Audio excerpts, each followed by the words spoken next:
Ek dink nie almal gaan like van wat ek nou hierso sê nie. Maar ek gaan vir julle 'n paar snippets sien. Ek dink julle almal het dit al gesien.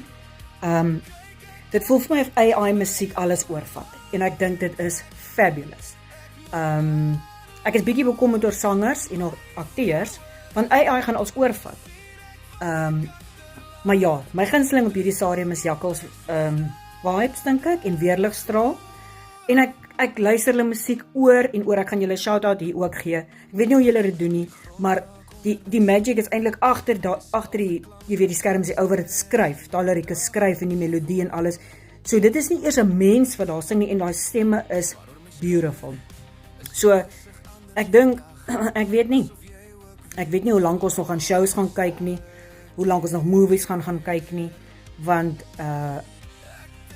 ek weet nie, ek dink ons gaan dit gaan kyk, ons gaan movies gaan kyk, maar daai mense gaan nie meer, jy weet, regte mense wees nie, en dit is 'n bietjie freaky.